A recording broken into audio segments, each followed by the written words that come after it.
It's True Rhymes Uniquely Teaching Honesty, back at you with The Climb.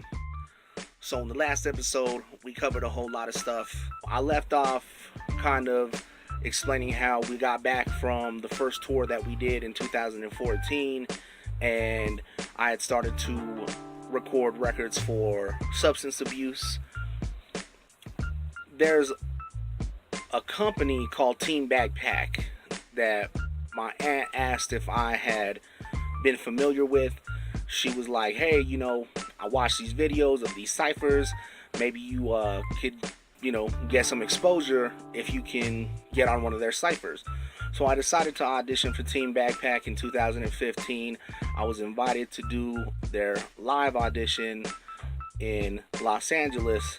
So I had to figure out how to get there. So we organized a car wash. We raised money. We got out to Los Angeles. I went out there with my boy Ed, who I had spoke about in the first couple episodes. He was somebody that I grew up rapping with. So we were living with a homie of ours on the top of this mountain outside of San Bernardino. And so we were out there for a good few weeks. We go and do the audition in LA. I didn't really place in the audition or, get that opportunity, but we did end up meeting somebody, and an opportunity came from meeting that person, I believe. So we did the TeamBackPack auditions, met some artists that I still talk to today. One of the artists is from Colorado Springs. His name is Dubz General. Check out the B Blunt show. Check out the Dude You're an Ass show. Check out his music, Dubz General. I fuck with this motherfucker. I also met some cats from New York. Paco, the G-Train Bandit, is one of them cats. And Zeus is also one of them cats. They're from Brooklyn. Check them out. They're super tight. So we did the audition. We networked as much as we possibly could. Went and kind of, tore up LA. And then we ended up, back here in Albuquerque. And Dubz General had, been telling me that he booked shows out in Colorado. And I was like, okay, I'm trying to do as many out-of-state shows as possible, because I've basically been doing music to the point to where I guess anybody who was kind of trying to ride our coattails or was supporting us from day one wasn't really rocking with us as strong anymore. We have our people that are dedicated to us, but anybody who was kind of just trying to ride this wave because I was, looking like I was going to blow up and shit like that from past situations, they ain't really rocking with us anymore. And so, I'm trying to find my audience. I didn't believe that it was here in Albuquerque, so I was like, let's go touch other places and see if that's where our core fan base is going to come from. So he tells me about a show that we can rock with him in, the middle of the year, 2015.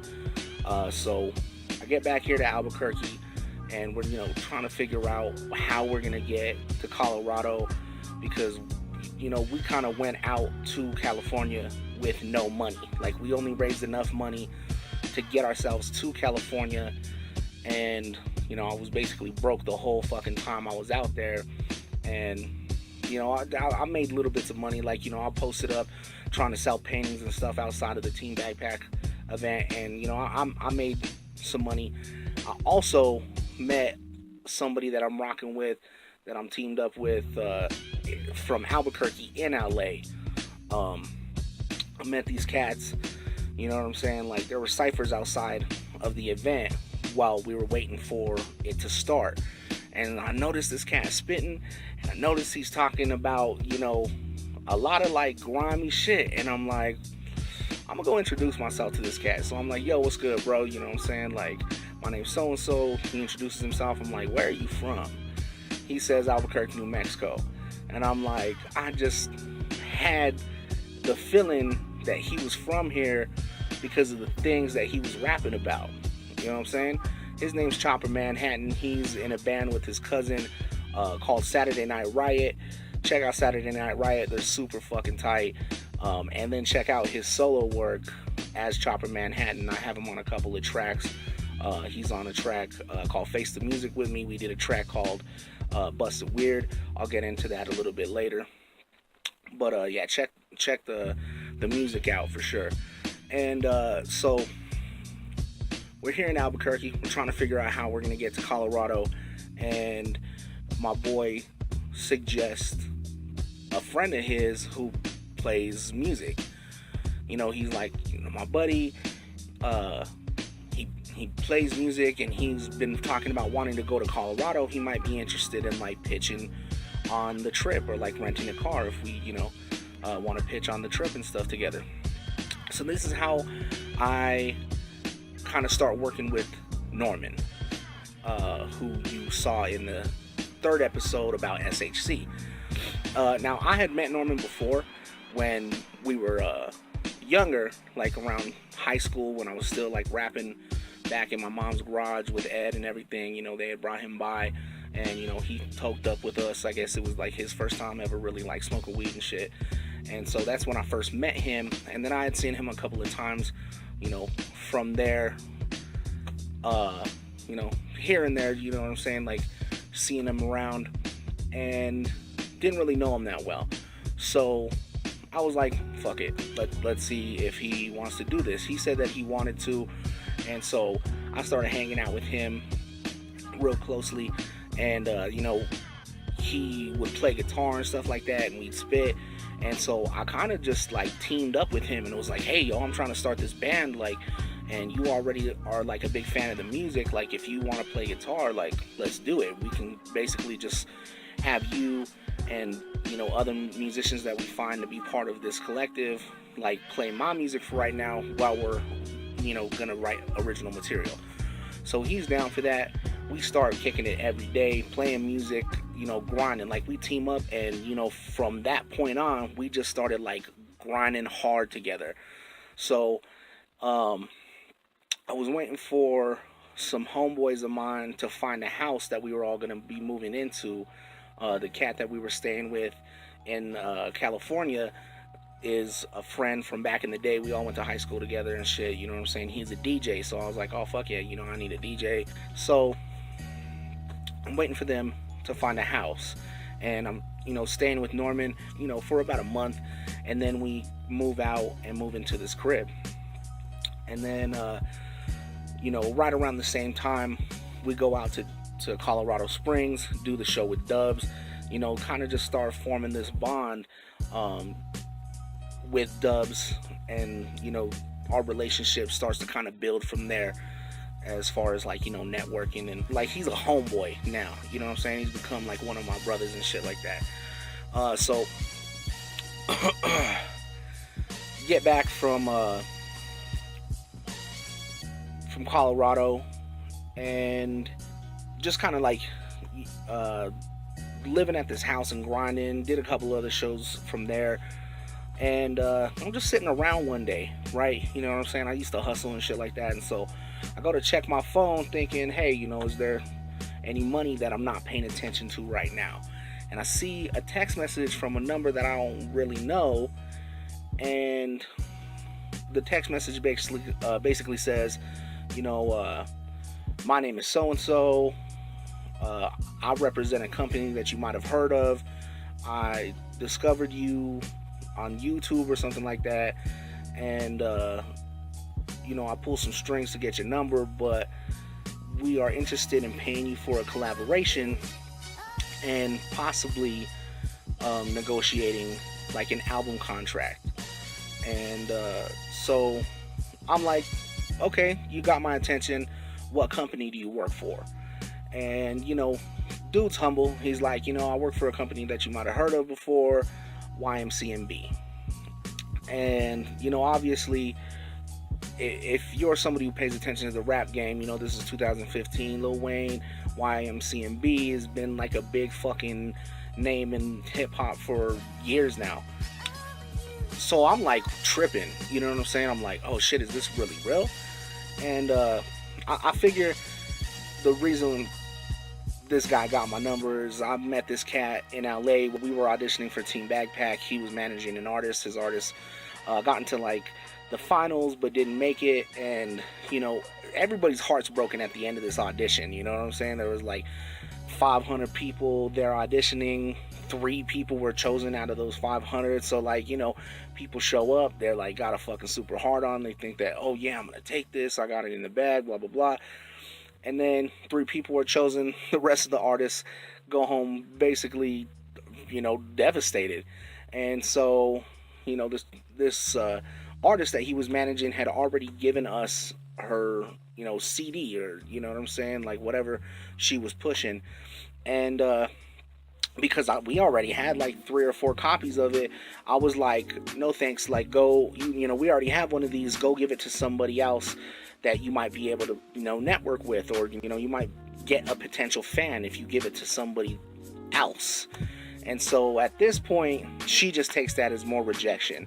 She's walking away, and I'm like, wait, hold up, you know what I'm saying? Like, and I'm like sitting there trying to network with people as much as possible. I'm like, hold on, like, give me your business card, like, give me fucking anything you got, stickers, anything, whatever the fuck, give me your number, like, just fucking network with me, because I'm thinking about the bigger picture. I'm thinking about, you know, fuck this competition, you know what I'm saying? Shout out to TeamBackPack, like, they, like, no disrespect to TeamBackPack, but I'm like not putting all my eggs in fucking one basket.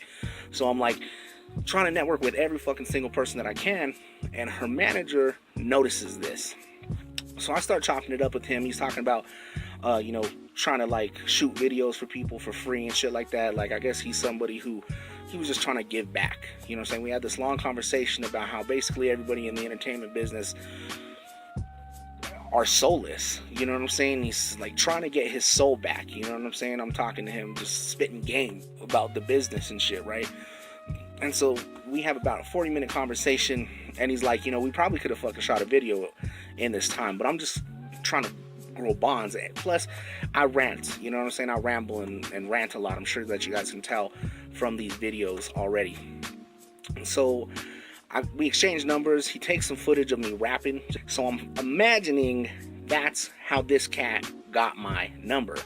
Because, you know what I'm saying, I hit him up. I had somebody act as my manager and, you know, be like, hey, you said you were willing to, you know, help us out with some connections, or, you know, you were trying to get back or whatever. You know, just reach out to him and say, hey, do you remember me and what's going on with, you know, whatever you were trying to help artists out with. So I figure that's how this person discovered me and got my number to reach out to me. Now, we're sitting here talking. I'm like, okay, definitely interested in what you're offering, but I'm gonna need I'm bluffing this motherfucker. I'm like, I'm gonna need my business advisor to come with me. He's like, yeah, do whatever. You know what I'm saying? I'm talking about the cat who is with YMCMB. We're now in conversations. He's like, you know, we're trying to fly you out to Dallas, Texas, and, you know, just kind of meet with you at first, and then we'll be flying you out to LA to do the recordings. And, you know, if the recordings go well, then maybe we can potentially negotiate like an album deal or some shit like that. So I'm kind of like, all right, you know, super excited, but not trying to appear to be super excited at the same time. So I'm like, you know, I'm going to need this, I need like my business advisor to come with me. Oh yeah, it's cool, whatever. Fucking, if you are part of a rap group, like, we're trying to find talent, like, you can bring your whole fucking camp with you if you want. And so I'm like, okay, whatever, you know what I'm saying? And like, this is a couple days before my birthday, my 26th birthday. And so, like, you know, fleeting emotions happen, and we're in negotiations the whole time for about a week, you know what I'm saying? I'm like, well, at some point I just tell this person, like, fuck trying to woo me, and like, don't waste my time and don't waste your own time and your money trying to fly me out to Dallas. Just send the contracts over so that my attorney can look at them. I don't have an attorney. I'm bluffing this motherfucker at this point, you know what I'm saying? And be completely honest. Learned a lesson from this situation, you know what I'm saying? 'Cause, like, it appears that they like started to pump the brakes at this point. Like, oh, okay, well, we're going to have these documents revised, and then we'll send them over to you. And then, communication started to like really kind of get halted at this point. You know what I'm saying? It went from pack your bags, we want you here, to not really hearing from this dude a lot. And this is all happening within like a week, 2-week span. So I feel like when I bluffed this motherfucker, he started to push brakes, because maybe they were just thinking I was some homeless kid off of the streets and that they were going to be able to take advantage of me. I'm not sure. I don't know. Like, honestly, I made a very rash decision. Like, my intuition told me to just change my number. So I changed my number so it wouldn't even be a temptation. So this cat couldn't even hit me up and try to like woo me on the bad day, or even like, just so I wouldn't like let my guard down and get into a bad deal, because artists get jailed in contracts all the fucking time. There's like artists who sign contracts and there's no obligation for them to actually put out your records, and you're bonded in this contract until, the agreement is fulfilled. And my intuition told me not to fuck with this motherfucker, right? Now, my intuition told me not to fuck with this motherfucker, but let me tell you, there are days where I'm like, fuck, we should have took that fucking deal. What the fuck are we doing? You know what I'm saying? Like, but at the end of the day, it could have been a real bad situation. Like, I could still be jailed in that contract, and at first it's like, oh yeah, cool, we got a record deal, and you rocking the fucking YMCMB hoodie and fucking loving it, and like, yeah, we came up, and then you're not actually getting to release music, and you're not getting to do fuck. And I can't say the situation would have been good or bad, honestly, but you live and learn. Like, I feel like I probably should have took the meeting and just seen what they had to say. And even if I didn't sign a contract, I should have probably did that one collaboration, got paid for it, started to rub elbows with people in the business. And even if you just hang around people in the business, you're going to meet more people in the business. You know what I'm saying? Even if you don't sign a contract, just being involved and being around could have definitely been beneficial. But, I mean, it is what it is.